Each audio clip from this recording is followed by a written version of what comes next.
Senta que lá vem a história.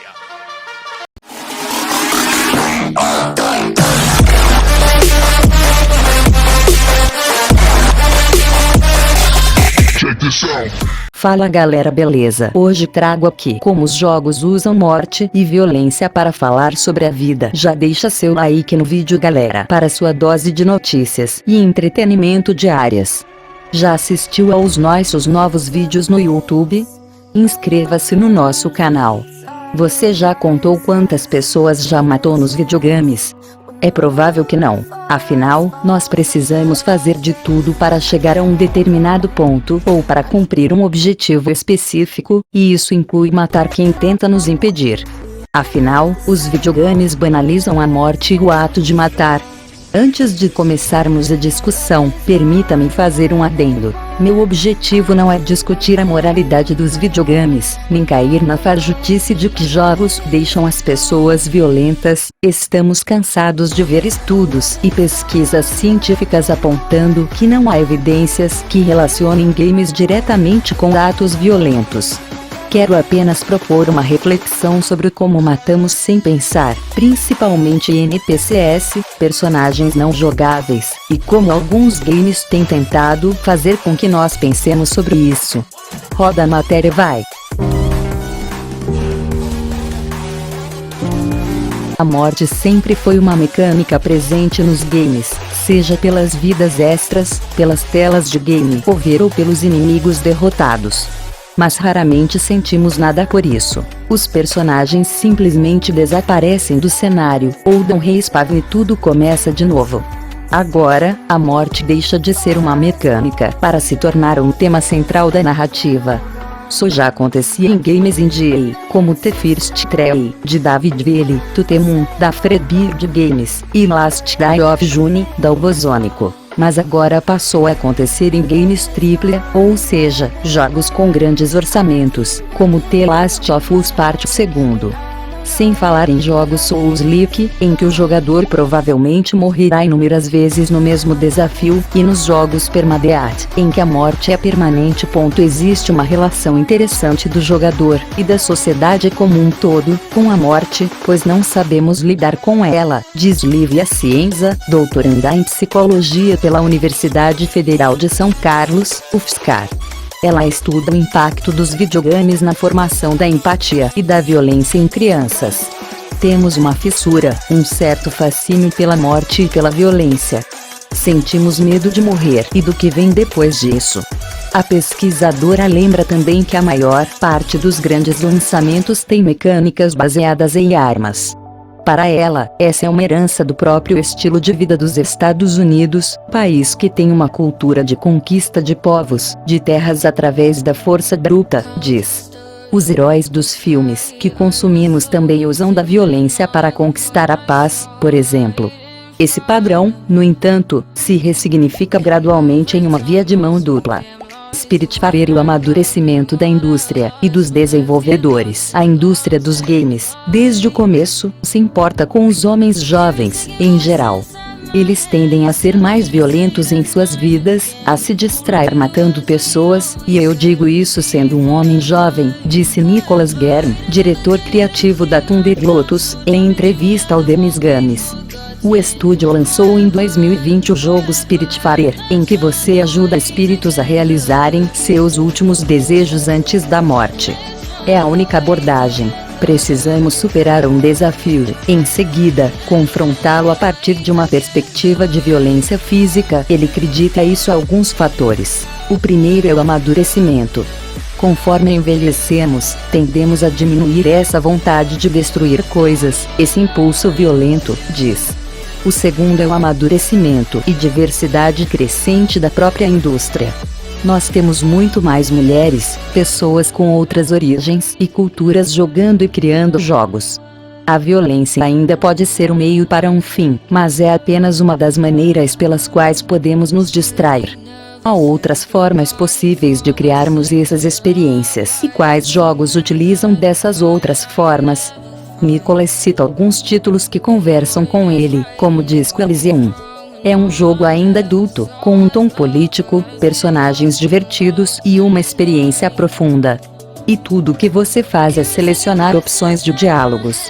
Ele também cita outros exemplos, como The Last of Us Parte 2, Red Dead Redemption 2. São jogos violentos e com orçamentos gigantes, mas que querem dizer algo, não simplesmente uma matança gratuita, o que ainda é divertido, ressalta. Eu tento passar meu tempo consumindo entretenimento que me traga algo como ser humano. The Last of Us Parte 2 O peso da violência. Atenção, o texto a seguir contém spoilers de The Last of Us Parte 2. Ok, vamos falar agora de um jogo um tanto quanto perigoso. Muitos o odeiam, muitos o amam, mas uma coisa é consenso.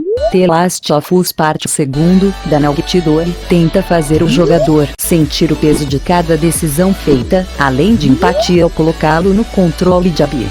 A pessoa vê um personagem e diz, isso aqui é um nada. Eu posso bater em uma coisa que é um nada. Eu posso ser violento com uma coisa que não tem sentimento, emoção, vida, diz Lívia. A pesquisadora ressalta também que existem estudos acadêmicos afirmando que para banalizar a violência, usam-se zumbis como personagens. É muito legal fantasiar minha violência em algo que não terá consequência nenhuma para mim. A partir do momento em que você conhece a vida de um NPC, você pensa, poxa, ele tem uma filha, uma esposa, um pai. Isso faz você pensar se realmente quer bater nele, reflete a pesquisadora.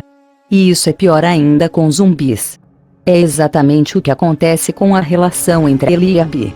Afinal, quem poderia dizer que o médico no fim do primeiro jogo, apenas uma das centenas de pessoas que matamos no jogo, teria uma família, uma história, e que teria uma filha adolescente que, anos depois, se vingaria pelo trauma causado pelo assassinato do pai? Esse mesmo trauma é vivido por Ellie após Abby matar Joel. Afinal, o personagem também tinha uma família, uma história, e uma pessoa que, embora não seja filha biológica, mantinha uma relação paternal com ele. Tanto a mocinha quanto a vilã, dependendo do seu ponto de vista, se tornam, no fim, pessoas iguais, apavoradas e obcecadas pelos mesmos motivos. Um artigo acadêmico publicado por Rosana Ruas Machado Gomes, da Universidade Federal do Rio Grande do Sul, UFRGS, explica que traumas são experiências conectadas a eventos catastróficos ou muito dolorosos. Ellie é compulsiva por Abby, e talvez por isso nós também sejamos. Para cumprirmos nosso objetivo, precisamos passar por alguns obstáculos, e isso inclui algumas pessoas. Normalmente, isso não nos abalaria. Porém, o game nos insere em situações que nos deixam desconfortáveis e nos fazem questionar a compulsão da própria personagem que controlamos. É como se ele tivesse passado dos limites, e nós também. Momentos como esse não faltam, como quando somos obrigados a apertar os botões do controle para espancar Nora até a morte, esfaquear Mel no pescoço, para, em seguida, descobrirmos que essa última estava grávida, ou para agredir e estrangular Abby. Outros detalhes interessantes que ajudam na imersão são que alguns inimigos suplicam pela vida quando estão prestes a serem mortos, ou os cães que choram pelos cadáveres dos tutores. No game, a morte não existe mais. O trabalho de levar as almas ao fim eterno está a cargo de um seleto grupo de corvos, que trabalham obsessivamente em um escritório cinzento. O jogador controla um desses corvos, que, após um acidente, precisa viajar entre mundos para ceifar algumas almas gigantescas, e é claro que elas não querem morrer.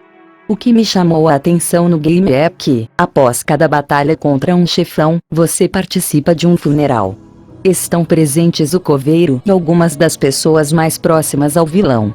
É proferido um discurso que exalta sempre as qualidades e feitos do inimigo, explicando os motivos que o tornaram ser uma pessoa tão má, ou, apenas, buscar a vida eterna. Não é, necessariamente, um momento vitorioso, afirma Faye. O coveiro não fala para você o quão ótimo você é, mas sim sobre a vida daquela pessoa. Já o colega de Faye, Mark Foster, que também é co-criador de The Axe Door, diz: todos eles têm as suas motivações, os porquês deles fazerem o que fazem. Os vilões são sempre baseados na sua perspectiva. Se todos tivessem mais empatia, talvez o mundo fosse um lugar melhor. Ele ressalta, porém, que alguns limites devem ser considerados, nota do repórter. Alguns desses limites estão descritos na legislação. Há personagens pelos quais você pode sentir empatia, se colocar na posição deles, entender por que eles fazem o que fazem, conta Mark. Ele finaliza: acho que você só precisa ser uma boa pessoa e torcer para não ser o vilão da história de outra pessoa. Eu devo me sentir culpado por gostar de matar gente no games? A resposta é não. Você não precisa se culpar pelo que faz nos videogames, mas tentar apenas pensar no porquê do que você faz, sintetiza Lívia. Se você tem medo de ser agressivo no mundo real, mas usa os jogos como escape, ainda é uma justificativa válida. Porque é um mundo virtual, diz.